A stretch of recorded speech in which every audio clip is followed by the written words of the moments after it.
All right, everybody. Here we are. We are back again We for are. episode 11. Wow. I know. The season's flying by. We've already had 11 games. Yeah. Yeah. We've had 10, but we 10, had yeah. our bye week way Yeah. early, unfortunately. So we don't even have that to look forward to right now. Yeah. Well, we've had our share of losses this year, but this one was bad. Yep. This one, I don't know if it felt the worst, but It was did not close. feel great. It felt the worst to me. Yeah. I think it's more so just because like we had it. It was there. Yeah. And then we kicked it off. Yeah. And what gets me is like why did we give them the opportunity to return? Kick it into the end zone. Kick it out. Kick it out of bounds. I said kick it through the end zone. I was mad. Like and I love Will. But I don't know why you'd give the only thing I could think of, the only thing is that maybe by kicking it at an angle and letting them get a return, you're going to take some time off the clock, a few seconds, and if your coverage team does what it's supposed to do, they may stop them at the 25, and now it's like they're at the 25 and they took 5 seconds off the clock. So the only thing that like crushes that is the fact that we used our timeouts to like stop the clock. Which was the other part of why were we using our timeouts? Because they had the ball on the 40 and we were hoping to get the ball back because we figured they were going to kick the field goal. I don't think that's a logical choice in my thought. It is let them use theirs first. Yeah, I can't agree more. Like, but they were at the 40, and the first two downs we did okay. So you're right. Why would we waste ours? Let them call it because they still have a 57-yard field goal. Yep. So I agree there.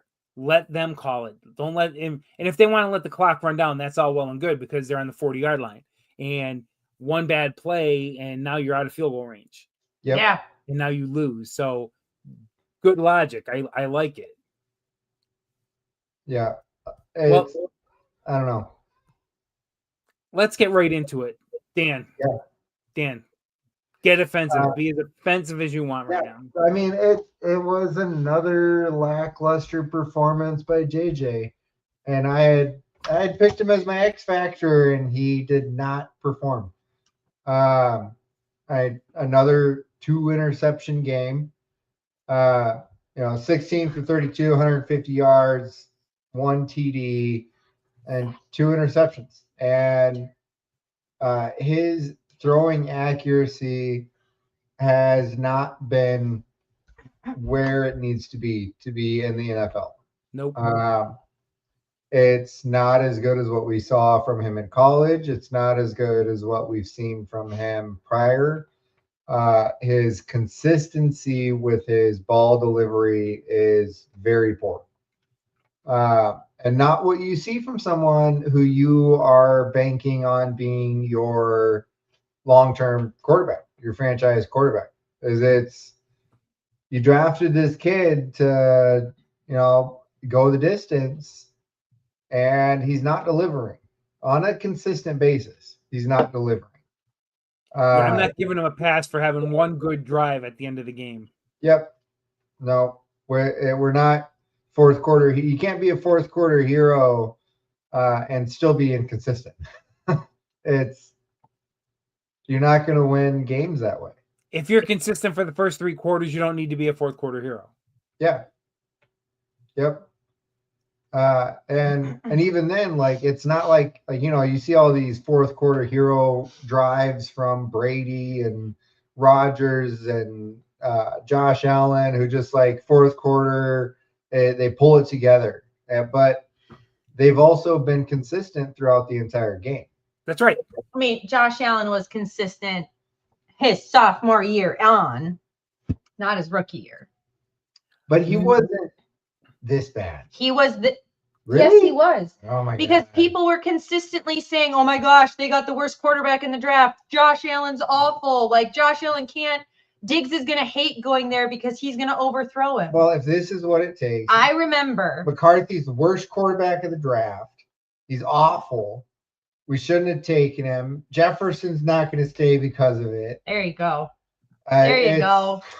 There you go. Keep going. Keep going. But it really is. He's got to do something to show everyone that he belongs there, and he's not been showing that. You can't have interceptions in every one of your starts and multiples in 3 of the 5. No, and they're not like oopsie. They're not like it's random chuck ups that are like, why? Well, let's go through the 2 he had on Sunday.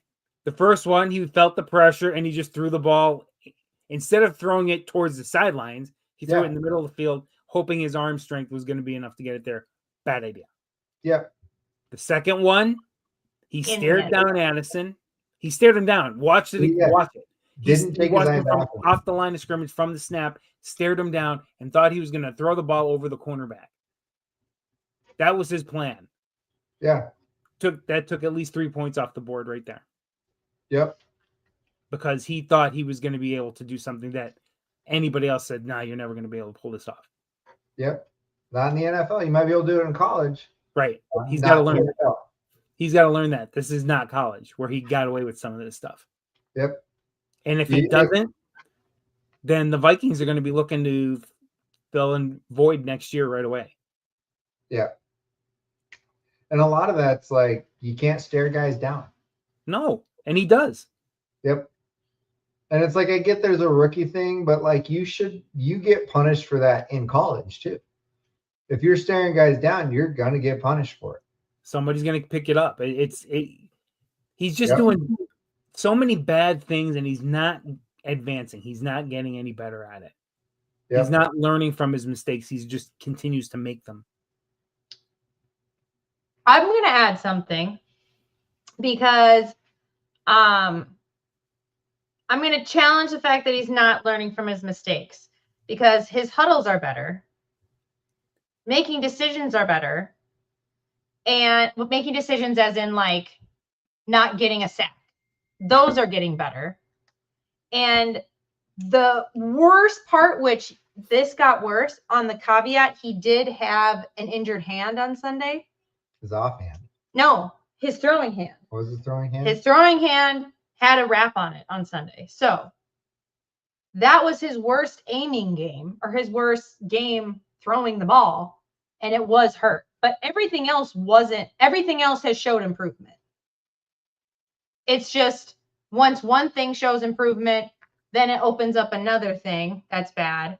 So he is showing improvement on some things, and then it opens up more issues.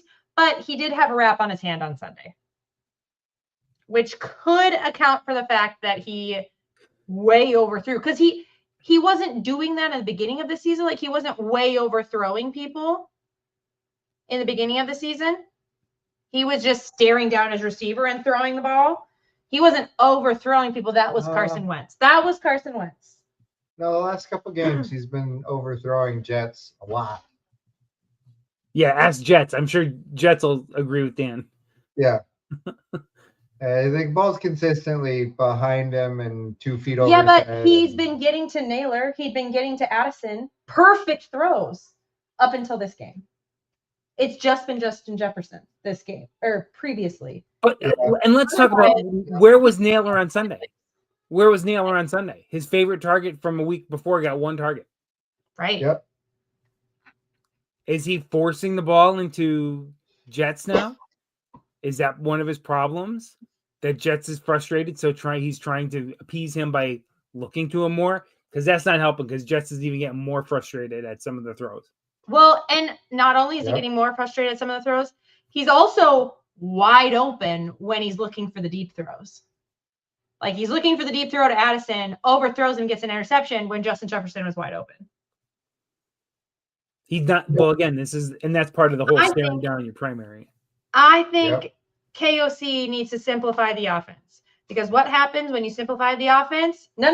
It's going. They simplified the offense in the last, and they got a touchdown. This is that missing Jets as being open is a progression thing.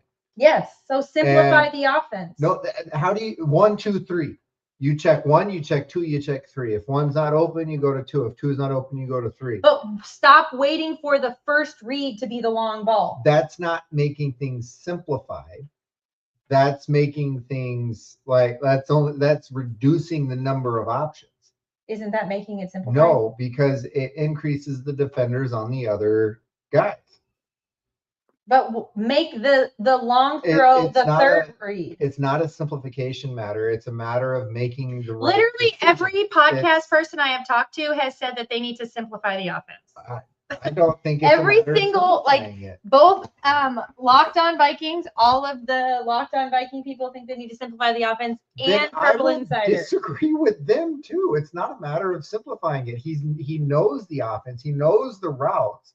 Simplifying it gets rid of route options. Exactly. Right. And so because he's making the wrong calls and he's staring them down. No. And he's staring them down, but no, that's he has the open wide receivers. That's a technique issue. What you're talking about simplifying is reducing the number of route options that the receivers can run based on the defensive coverage. So when a receiver lines up against a guy, whether he's playing right up on him in press defense, whether he's 5 yards back, 10 yards back, and that coverage determines the route that he's going to run. He sees it, the quarterback sees it, and then that is settled before the ball is snapped, right? Simplifying it reduces the number of options based on the defensive coverage, right? It's not a matter of simplifying the offense for him, because it's not like, Jets is seeing, I'm going to run a 10-yard post route, and then JJ throws a 10-yard out route. Like, he's not throwing the ball to the incorrect spot, like way off in the incorrect spot. Like he is throwing the ball way off from JJ, or he's just not throwing the ball to a wide open JJ. But I'm saying he's throwing the correct routes. They're just bad throws. There's bad technique because he's not reading it correctly. He's not setting his feet. He's not reading the pressure. He's not getting out of the pocket. He's staring down his receivers. All of this stuff is like a quarterback technique thing, not an offensive simplification. An offensive simplification says reduce the number of things you have to remember that the receivers are going to run for routes. Yes. And it doesn't need to be simplified because he's not throwing the incorrect routes. He's just making bad throws. And bad reads. Right. And that's not a simplification. So stop making it more complicated and simplify it so he can have more it won't change it. It won't change it. He still has to have options. He still has to have options to look at on the receivers. So I don't know how you simplify. I mean, I'm all for simplifying it if somebody can define what they mean by simplify it. Right. Like you're even in college, this is introduced as like, you've got to start to know this. They reduce the number of receivers, but when a quarterback, so what you're talking about is that, like, what I'm talking about anyways, is when a quarterback throws a ball, not 2 or 3 feet over his head.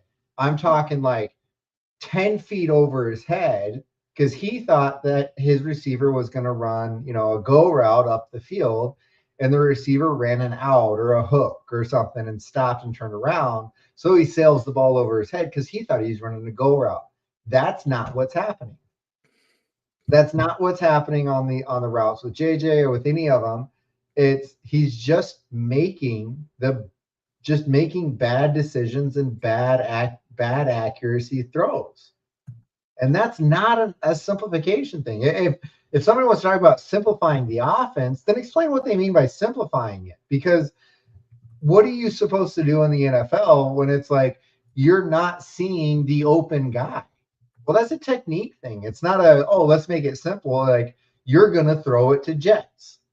Okay, well, now Jets is double covered. Are you still going to throw it to him?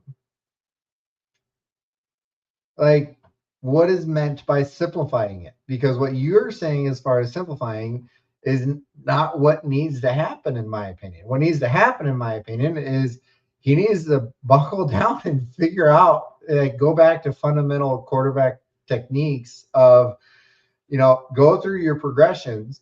You're not like, when you start, say you're on a 5-step drop, as you drop back, you don't check your number 1 route until you reach your 5th step. In that meantime, while you're working back, you're watching your number 2 or 3 to see, or you're just watching the defense in general to see if they've shifted or moved from after the ball is snapped.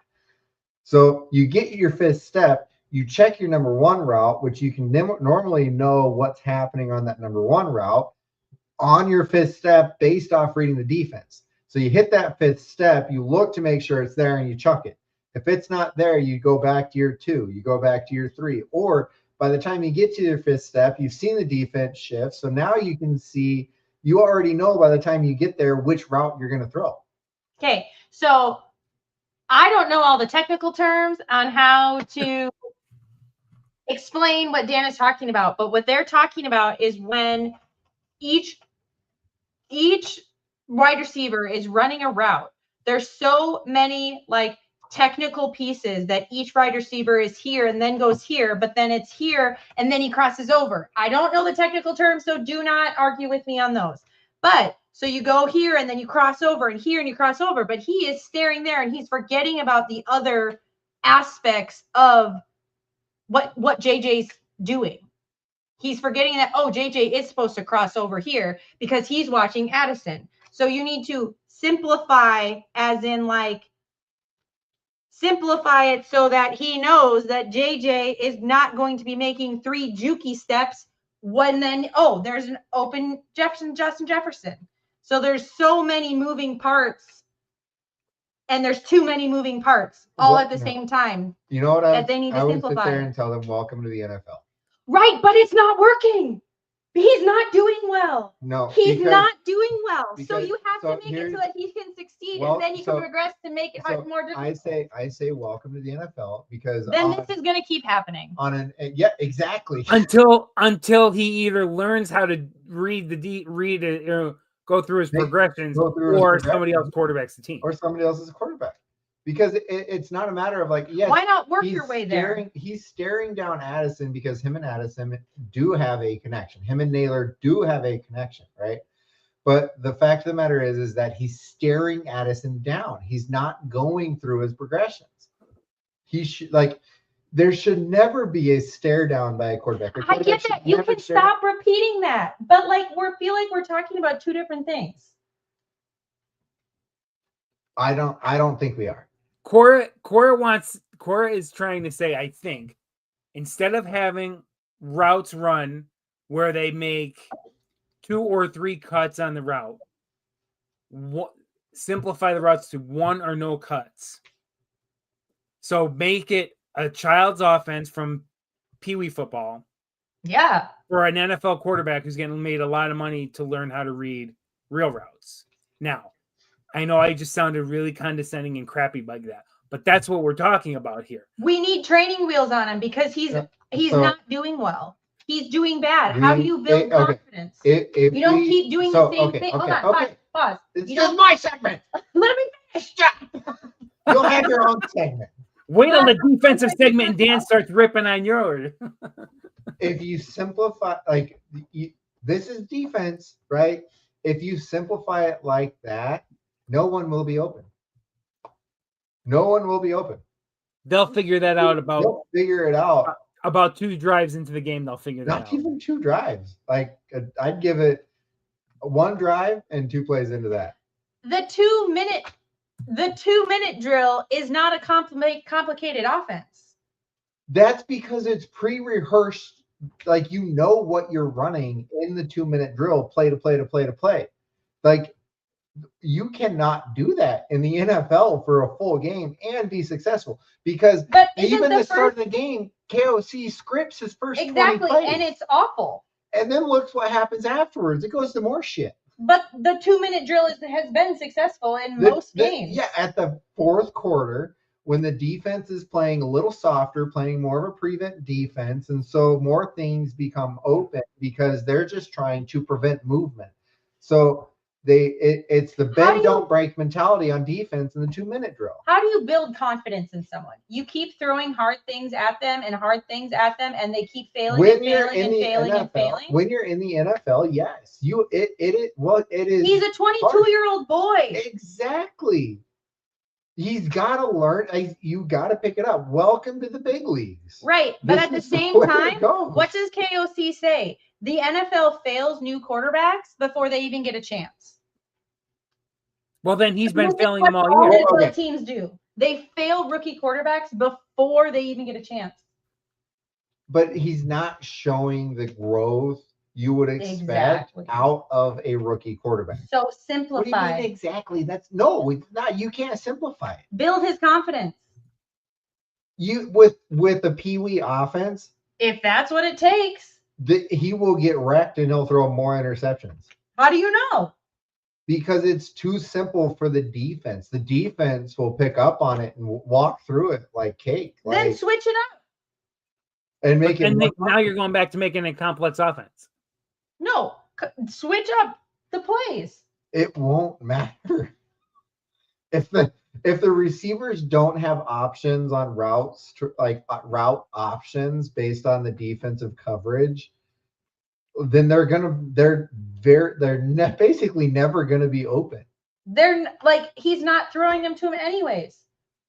So then what's it matter? Because now it goes back to technique, because he's not throwing it to them anyways. He's not going through his progressions. Correct. If he goes through his progressions, you don't have to simplify it. If he goes through the basic fundamentals of don't stare down your receivers, get to your fifth strop and find your receivers and go through your reads, go through your progressions, right? Set your feet, make a good throw. If all that isn't there in the first 2 seconds you get to your drop, get the F out of the dodge and get out of the pocket, or throw to your dump off. Your little banana or little, I forget what it's called, little route, the running back runs off to the side. Or little swing routes. Swing route. And it's like,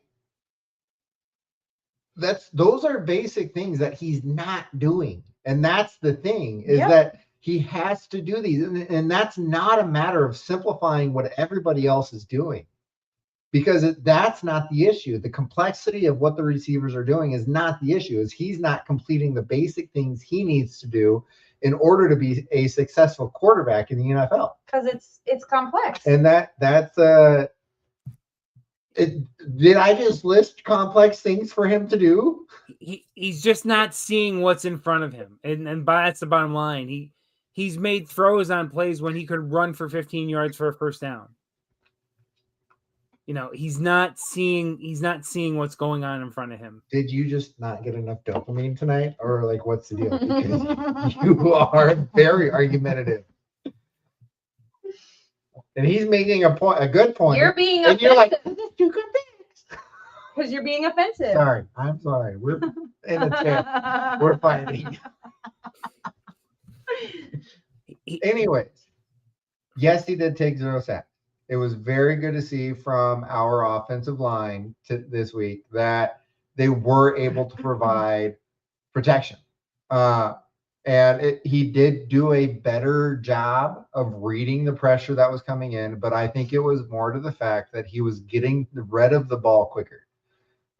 He was not holding on to it. Yeah, the interception where he got ran into. The interception where he got ran into was the one time where I think he held on to it too long. He needed to get rid of that ball sooner. Yep. And I think if he does, he makes a stronger throw, and that may or may not end up an interception, but it was one of, when he was making the throw, he was, eyes closed, chucking it. But our offensive line, I think, performed as expected. We only had one false start. Which is much better for the whole game. It was a good showing from them. It was a good showing from Aaron Jones and Mason ran the ball 22 times, and we were successful with it. And we need to run the ball more. And we're still not running it enough. I agree. We're still not running it enough. It's VR. If you wanna help build his confidence, develop a really solid running game that takes pressure off of the receivers. and Why is make Cam them- not involved more? He's a fullback. That He's is not hurt. an excuse because He he's missed a only, lot of games early in the year, though. he's been He was involved injured every, at the start of the year. but he's been involved every year. Yeah, but he I don't know what I kind know, of but injury he had. I mean, he's in the games now. Why isn't he involved more? Blocking more. I don't know. Because they only run the ball 22 times. Yeah. But like he used to I get the thought- ball thrown to him. Well, and I thought Mason should have got the ball more too. But Man, I mean, maybe I don't know. Maybe they should get him more involved. And you know what? Our receivers need to catch the freaking ball. They had 5 drops. I think it might have been more than 5, but I know they had at least 5 drops. Was it 6? And I think it was 6 with like 4 contested that should have been No, caught from there them. weren't many. I don't know. There weren't very many. Like it was like legitimate. They Yeah, normally they- make yeah. those catches. Addison had 2 catches on 7 targets. Well, I will say the ones by Hawkinson that's kind of typical Hawkinson for the past year or two. What is up with him? Well, at least for the past year. I don't and no, like that's 2 years. Yeah. I mean, when did we first get him? I feel like his first year with us was great, and then after that, it's been kind of not great. Yeah. Gee, I wonder what the difference is. Who quarterbacked him the first year we had? But And even who's- when Oh, it's not even that. It's I not mean, even Kirk like he Cousins quarterbacked him. was It's- with him also other years. Well, but I'm saying it's like it hasn't been so much of that as like he's dropping balls, like balls that are catchable balls. Yeah, he's definitely not. He's not catching. Balls that he was catching that first year. It was we're just not seeing that same performance out of him. So I mean, to be honest, when the draft came around, and I knew it wouldn't happen, but I was hoping it would. I was hoping to see Ty Warren slip to the Vikings somehow. Yeah. And that they would have taken him, because that's where they need to go. They need a kid with good hands at tight end who can be a reliable target. I knew Warren was going to be just a beast in this league, and he has been. He has been as a rookie, and he can do so many things. And Hawk, I really liked when they got him, but he has fallen way off. Yeah. Q, I think So we can stay with him, but we gotta figure out he's got to show some improvement on just fundamental quarterbacking. I think we'll probably, like, with where we're at with our record, is we'll stick with him for the rest of the year. And I think we'll probably, like, if there's quality improvement with him, I think we'll see him more next year. Otherwise, he might be on the chopping block next year if he doesn't show quality improvement in his performance this year. And let me say one more thing, and then we really should get to Cora's segment. Yeah. Well, she took up half of mine. So Well, Dustin wrote a nice article about what the Vikings may end up doing at quarterback if things don't get better this year. So if you follow Dustin Baker, go find his article and read it. It's some interesting stuff there about options the Vikings would have should the McCarthy experiment go bust. Should it become Christian Ponder 2.1? So just something to think about. all right. So Hawkinson only had Kirk Cousins for like half a season. Kirk just seemed to look for him, though. That was when he tore his Achilles. That's right. Well, it just seemed like Kirk was always looking for him, and nobody else since has really Dobbs. targeted him. That's who had Hawkinson. Josh Dobbs Dobbs. and Mullins. Man, those were the days. When we're reminiscing about Dobbs and Mullins There's a problem. Yeah. You know things are bad. All right, Cora, get defensive. Talk something that was a little bit better on Sunday, but then I'm going to have some things to say about the defense too. So the defense is doing enough for the offense to win games. They're doing enough. Are they winning games for the offense? No. Are they making it super easy for a struggling offense? Also, no. Are they doing enough that a quarterback could win with this defense? Yes. And I think that, like, at the beginning of the game, they're doing more than enough. And it's just once it gets to the third quarter, because they're tired, they start to struggle. And the morale drops because their offense is just not doing anything. And I will say, I do feel like there's not that gridiron defense with B-Flow as there was under Zim in the prime Zim years. They never took the gas off. And I do feel like once it gets to like the second half of the second half, they are taking the gas off. And they're just tired. And I think that there is something weird in the locker room. It just doesn't seem like either side, the stars, they're tackling high. Normally they don't tackle high, or they normally get turnover. I just think the locker room's off. And I think I'm going to blame it on Carson Wentz, because I said it in the beginning of the season that he creates toxic locker rooms and has every single year, because he's been in 6 teams in 6 years. And that is his critique always, that he is not a locker room guy. And I think that was a mistake. And him coming in set the vibes off on a weird note to start, and they haven't gotten back. I didn't like the pick. I was against that from the start. I didn't want him either. So the defense isn't bad. They're not bad. They're average, and they're doing enough for a team to win. We're just not winning. I semi-disagree. Our defense is like a bakery that's ready to go out of business. Ain't no turnovers. If you aren't, they're not turning the ball over. And they can blame being tired, but guess what? In the first and second quarter, they're not getting the turnovers either. They're not getting them. You're not getting yourselves out the field. But they are holding them to 3. Yeah, they are holding them to 0. But they are blocking kicks. They are blocking punts. You're still on the field longer by not getting turnovers. Right, but they are still holding them to fewer points. They're not allowing touchdowns. They're not putting the offense in positions to have short fields either. I mean, they're still not allowing points.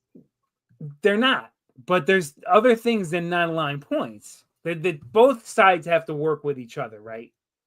If you're playing just okay defense where, we're stopping them at midfield and they're punting and pinning us deep with an offense that can't move the ball, guess what? You're going to be back on the field and they're going to be starting at the 40. Also, the offense isn't helping them by throwing interceptions and putting them in super Absolutely not. Absolutely not. But if you're not getting turnovers on your end either, it's not helping.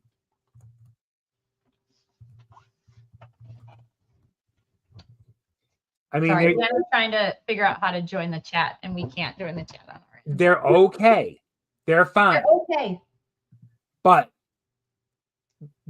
what we talk about almost every week, B-Flow's defense, the 2 big things are sacks and turnovers, and he's not getting either of them. They're not tackling low. Well, even when they are, they're not getting a good hold. They're not grabbing legs. We have also faced some of the most elusive quarterbacks in the NFL. Oh, well, I mean, Lamar didn't get that many. They held Lamar in check. He didn't run on them. Caleb Williams. He didn't really run on them. Yes, but he got away. He got out of, he juked him out. And not all quarterbacks are that elusive. I will say that. Caleb Williams. Caleb Williams and JJ McCarthy had similar completion percentages? Yeah, they were about the same. Exact They were actually identical, except two of McCarthy's balls that were caught by the defense. And most of Caleb Williams, like incompletions, were like him throwing it away instead of, saving yards. Literally throwing it away. Right. Saving yards, which is important. You got to get turnovers. I will not give the defense a pass because they're not doing their full job. They're not doing their full job, but they're doing enough to win. And our offense is not it. Like the insane thing is that we are still in games in the fourth quarter with how atrocious our offense is playing. Honest to goodness, we should have not been in half. We should not have been that close in the Ravens game. We should not been that close in the Bears game. And largely we were that close because of the defense. They are putting us in positions to be able to come back. And we are not. We are not completing. Now, they're not great. They are not awful. But maybe I am putting too much on their shoulders. But I just find it hard to win when you're not winning the turnover battle. And part of that's on the offense from not protecting the ball. But when your defense is getting 0 turnovers in a game, it's really hard. What bothers me more with our defense is that I kind of think we have like one of the worst like third and long defenses. Terrible. Awful. Fourth and short defenses, we have to have the worst. No, I think that's kind of like we struggle with it. Every time it's fourth down, but they allow it. They get a first down every single time. That's 100%. allowed against a lot of other. No.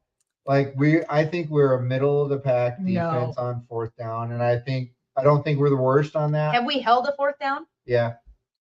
1? Yeah, like 5 or 6. No. And then I think the bigger thing is that like when it's 3rd and 13 or 3rd and 23, you can't give up 21 yards or 22 yards. That's it. They did it on Sunday. They had a 3rd and 12, gave up the first down. They had a 3rd and 14, gave up the first down. They had a 2nd and 25, and on the next play, gave up 23 yards. Yep. And what gets me is like a lot of these larger yardage chunks and passes come when there's that, like for whatever reason, there's this massive hole right in the middle of the field on our defensive coverage. And it's like, this happens too much. And yet they still only hold them to 3 points. But it's like, that shouldn't even happen. They shouldn't even get points on that. They shouldn't even get there. Like why do we not have someone, like we're in a zone defense and we have this massive hole in the middle and it gets picked on. Easy. They're easy completions. There's nobody there. And it's by every team. Every team does it.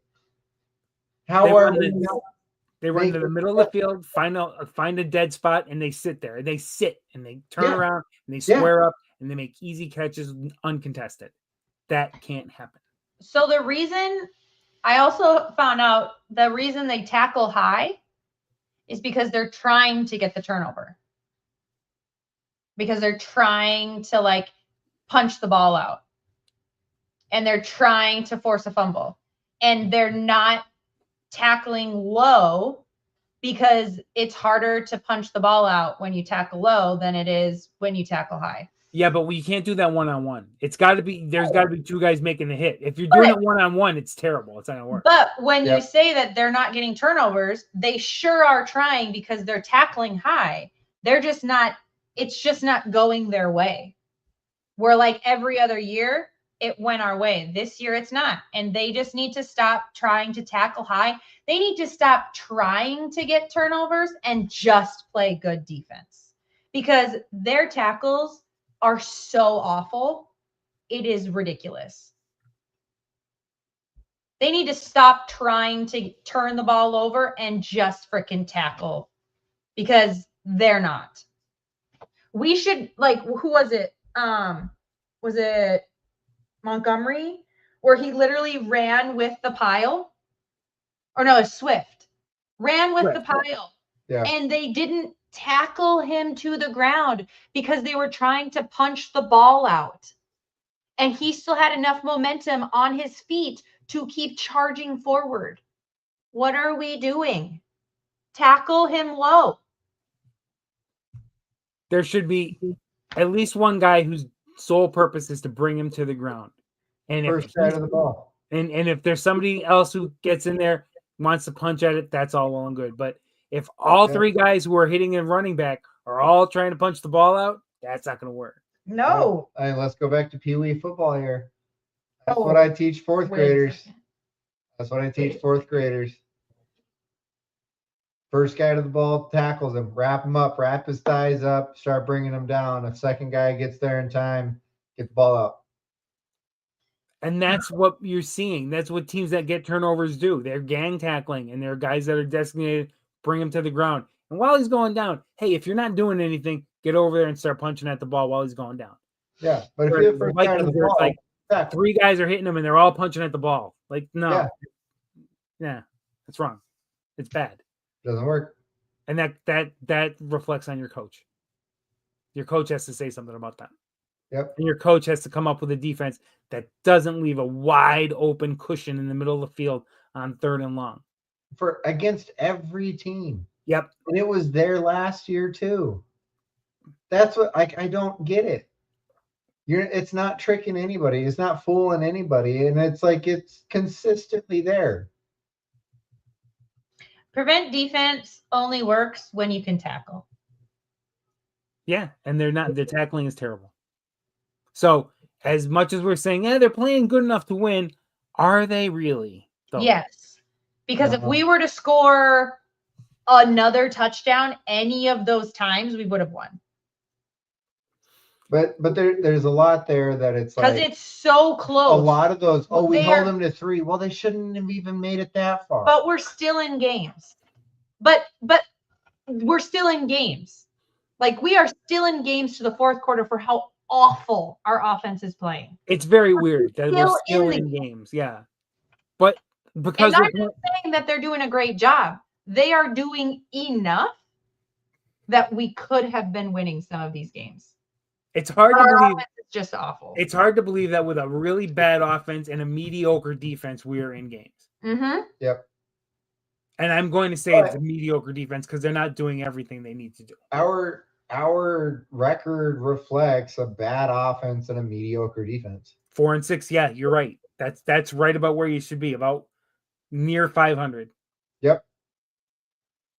And it's like if you have a mediocre offense, mediocre defense, you might be above that 500 mark. But like where we were with that Kirk Cousins. offense and mediocre we're just under 500, and it's like, yeah, it tracks. The Vikings are an every other year team. It's not even that. No, we literally are. Every other year we do well. Under we do bad. Under O'Connell, yes. But we talked about this last week. It seemed like we were an every other year team, but we really weren't under Zim. Zim didn't make the playoffs every other year I felt like we were like there were years where we were vying heavier, and then like 2018 was worse than 2017. 2016 was worse than 2017. And then 2019 was better than 2018. But like our success was, we always made the playoffs, where these last few years we haven't been making the playoffs in our bad years. So I think under Zim, our off years we're still making the playoffs, and our on years we're going deeper. We weren't though. But it actually you would think that, but when I did the research on it, they weren't. We thought they were, but they weren't making the playoffs as much as we thought. Under Zim?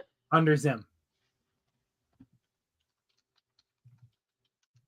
I thought the same thing, but it's like, oh, we really aren't.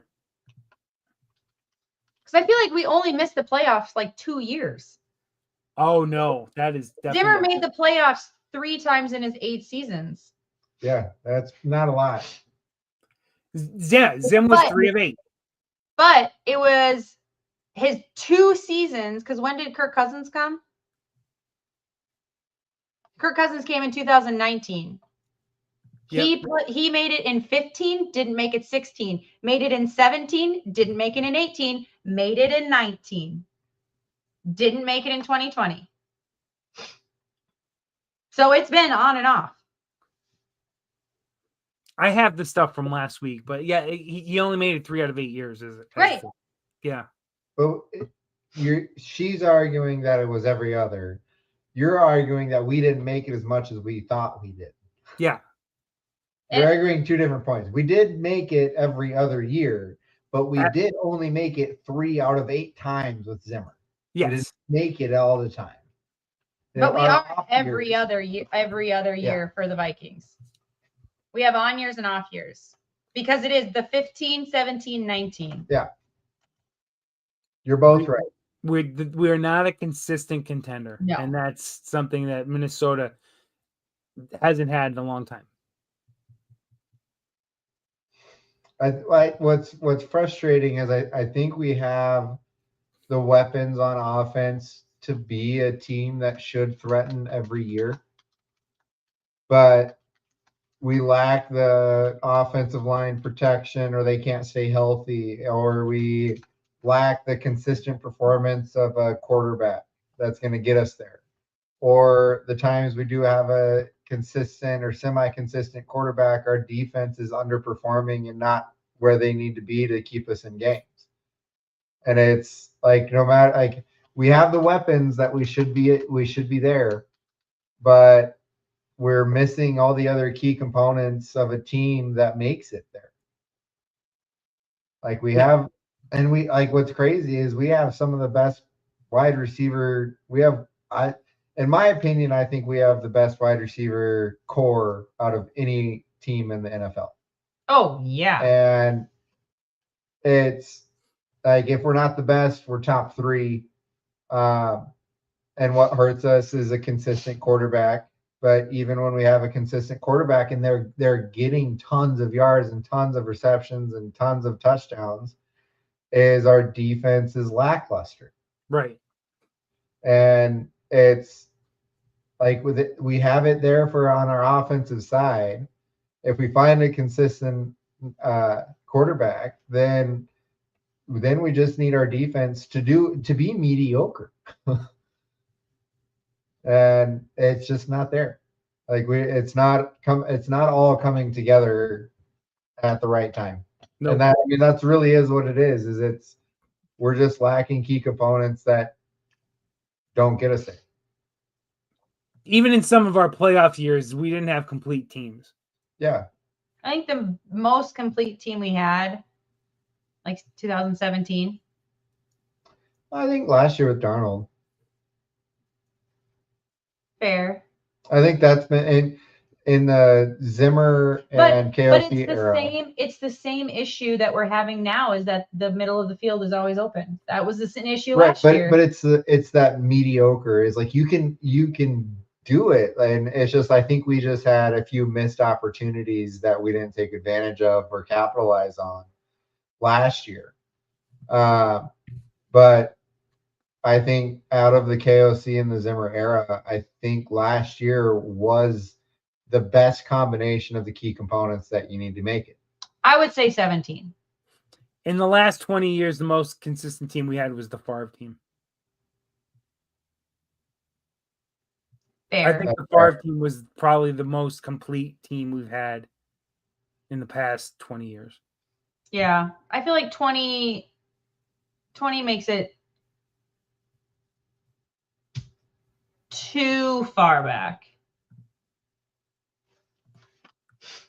Well, if we don't want to go back that far, I mean, where are we going to go? To the miracle year when we won how many games by the skin of our teeth, where we took a 61-yard field goal to beat the Giants, and 17.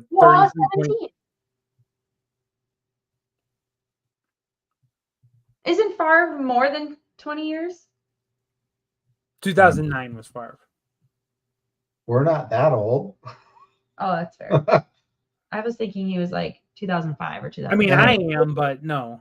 I was thinking he was Well, I 2005. was like, we got another 4 years before we hit the 20-year mark from him.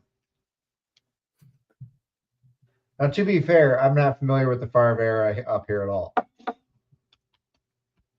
He was not a Vikings fan then. No. It was some season. And I'll just leave it there. All right, we're running way late. We are. We've been very chatty and argumentative tonight. So we're going to let everyone know there will be no question tonight. Thanks, Jay. It's good to see you. We are glad to have you here, Jay. We know that you're busy with other things, and we're glad you could be here tonight. Yeah. We need to pick 3 stars, and then we have to do our X factors and all kinds of good stuff yet. So, Cora, who is your star of the game? I'm gonna go with Dallas Turner because he exploited a really bad offensive lineman. Well, I would kind of figure that's who you would take this week. And we'll get to that in a minute. Heck yeah. That's a good pick. That's a fair pick. 7 tackles, 2 solos, 2 tackles for loss. Good pick. Who do you got, Dan? Nobody. Cashman. How can you not? Another. I mean, he's just right now. He's Mr. Consistent, and that's what we are lacking so much on both sides is just consistency, and he has been Mr. Consistent. 15 total, 6 solo, and he's just a solid rock on the defense. He's been just, God bless. At least we have him. I'm just glad he's back. Yeah. I'm really just glad he's back. He's been as good as anybody can ask him to be. All right, who am I going to take this week? We have a couple of guys I could take, but I'm going to take Miles Price this week. I like it. 172 total return yards. Didn't fumble. Would have had more except for the penalties. Yep. He shortened the field again. I like when he runs north and south and he protects the ball. And since our offense is not good and our defense is meh, I decided to get, strangely enough, a special teams guy, despite the fact that they were the ultimate. Special team is legitimately awful. Yeah. But you can't go at 56-yard kickoff returns with a 1-point lead. But yep. All right, let's move on to the X factors. This is actually pretty easy this week. Dan had McCarthy. We talked in depth about his problems. Yep. I took my kicker, Will the Thrill. He really didn't have a chance to do much. So, very easy one this week.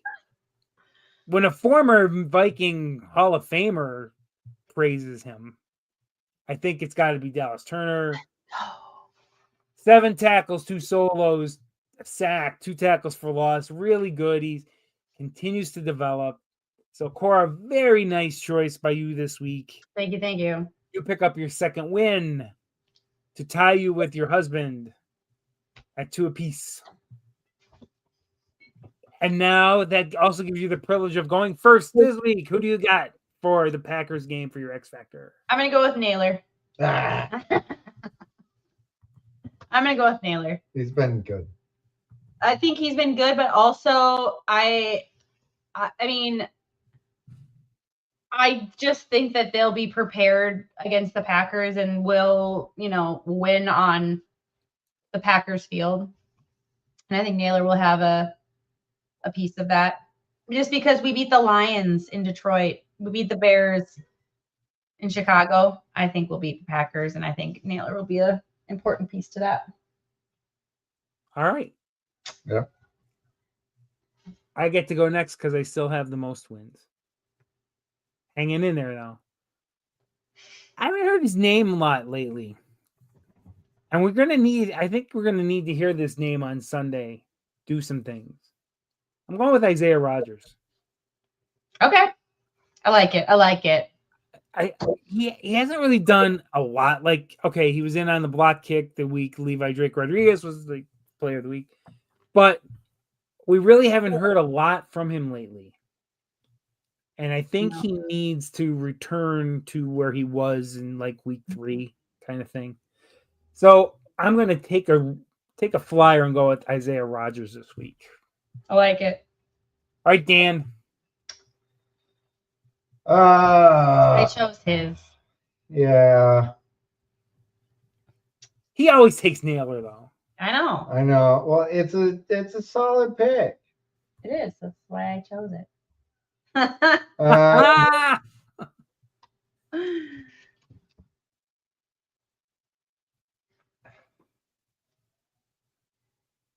So I think it's got to be, man. I'm in between Darisaw and Van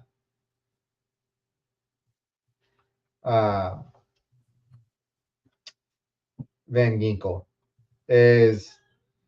I think Van Ginkel's got an opportunity there to do more with his kind of short yardage containment that he's really good at.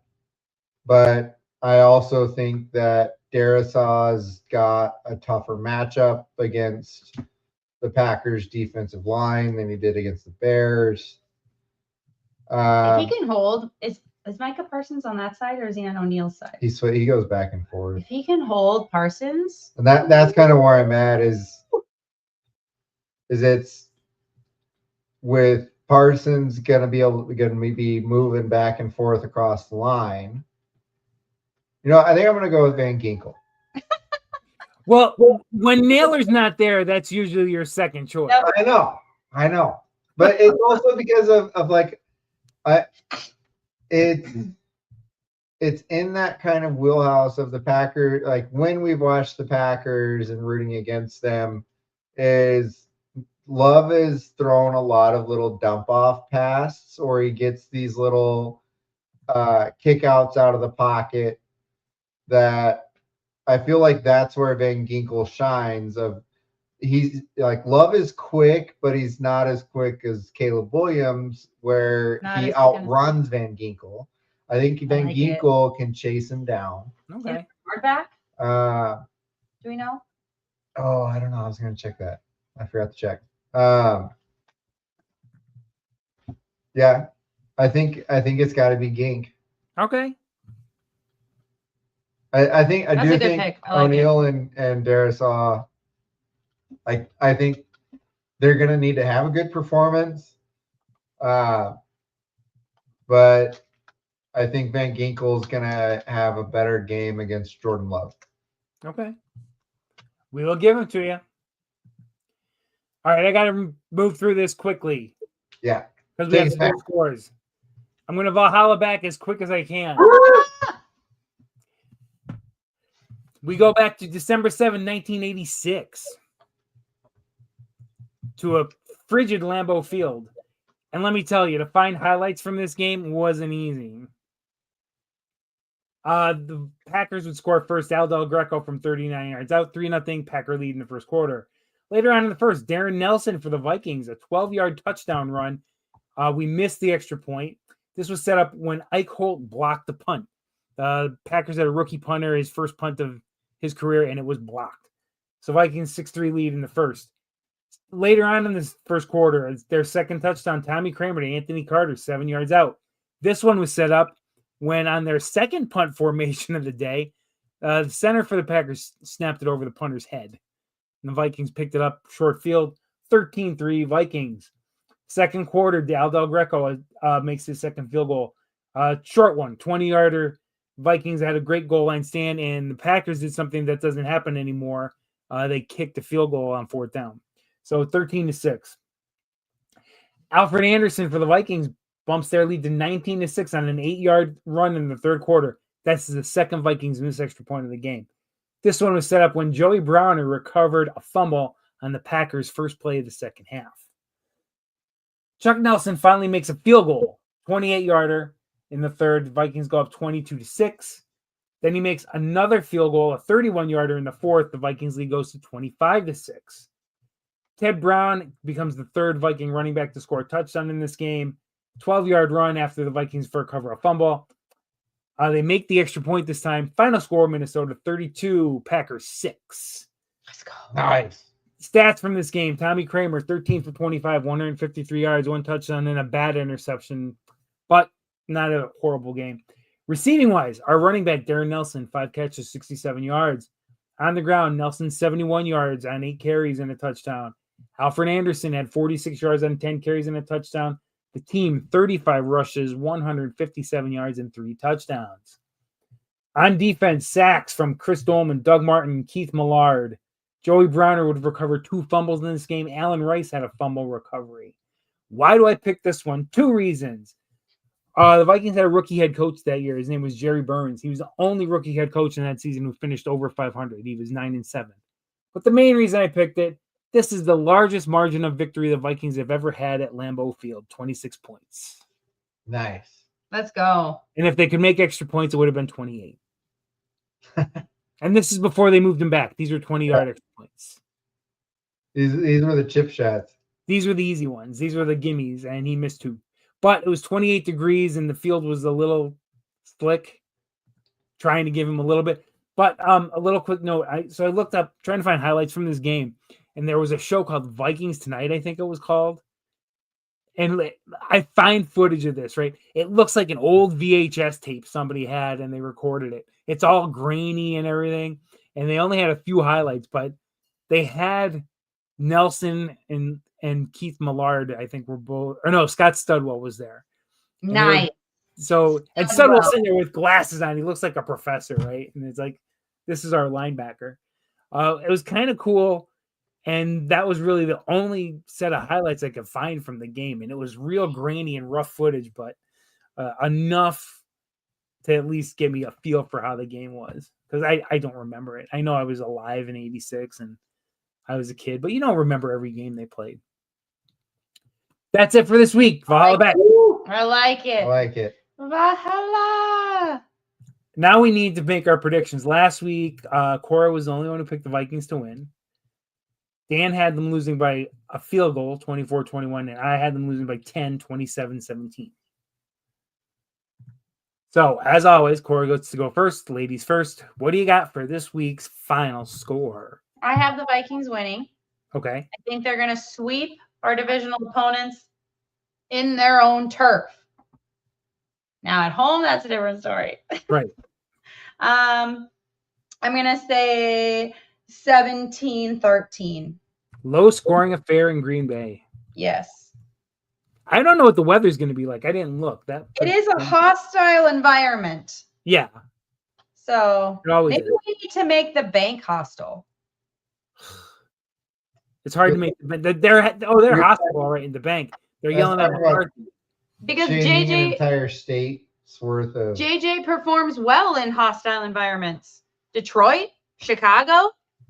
Minnesota's been pretty hostile, and They did boo him. There. Yeah, they booed him. And then he scored the game. He scored a fourth quarter touchdown. We need to be hostile to our quarterback. That's my hot take. Okay. We got to be more hostile to our quarterback. Be mean to the quarterback. There you go. Cora said it. Dan, what's your final score? 27-10, Green Bay. Fair. Blowout. Yep. I do not have high hopes. It's one where I think it is going to be a matter of containing Love and containing how much he picks us apart. I've watched Green Bay a little bit this year. I don't think their offense is all that great. It should be better. It's not. I think the juggernaut of the NFC, I feel like it's just the Lions. Juggernaut. Yeah, Love hasn't played spectacular football, and they haven't run the ball as well as I thought they could. That all said, Green Bay winning. Their offense is better than ours, and their defense is better than ours. So I don't think the matchups are all that great. I've got Green Bay winning 23-13 on Sunday. I don't think it's going to be a pretty game to watch. I just have a feeling it won't be. Yep. Because I don't think either team is all that great. Now, somebody can come up and surprise me. The Packers would be more likely to be the ones to come out and really click on all cylinders to me. But they got to play the games. What we say doesn't always happen. So hopefully something good happens for Minnesota on Sunday. If they lose this one and go to 4-7, I can see this season spiraling totally out of control. I think they take it as a growth year. If we lose this one, we're completely out. Yep. I think if we lose, then we go fully on, maintain health and work on growth. All right. We've had enough of this for 1 week. Now next week. Talk about something happy tomorrow or happy next week. Yeah. Then don't argue with us. Now for next week. Gotta keep it interesting. You don't. For next week, I will not be available on Wednesday. That's right. It is a holiday week, so adjusting the schedule is well within our rights. So we may either you guys can do it by yourselves on Wednesday. Do you want to listen to Dan and I argue the entire Or- time? The whole time, especially if it's anything like this week. Or we can try and do a show on Tuesday night if we can work that out. Let's go, Bob. I love the enthusiasm. Bob, that's his final score prediction for the game, actually, 11-6. No. Final score prediction and our final record for the season. Bob's picking 11-6. Love it, Bob. For all of our loyals, we may be here Tuesday next week. We have to see what everybody else's schedule is like, the blind schedule, if that works for them. Sounds good to me. So for now, it'll be Tuesday night next week. We might have to do that again around Christmas as well, but Yeah. That's fair. I would love to do it next week on Wednesday, but I will not have access to my laptop. You're going to be with family, which is honestly more important. Yep. Yeah, I don't think it'll work. I don't think we want to do it that way. Yeah. My family does not want to hear me talk about the Vikings for an hour and 5 minutes. They don't want to listen to us argue for. They don't want to listen to Dan and I argue back and forth. But isn't that what Thanksgiving's all about? Family sitting around the table. It is about family arguments. You too, Jay. You too, Jay. The only thing that would make it like really fully family, like a family Thanksgiving, would be a lot of alcohol at the table to really enhance the arguments. There you go. Yeah. Maybe that's why we were arguing so much. Did you have a couple drinks out at dinner tonight? I had one. One of the big ones. All right, we can keep going. Where are you? Take us out. Ready? See y'all next week. So.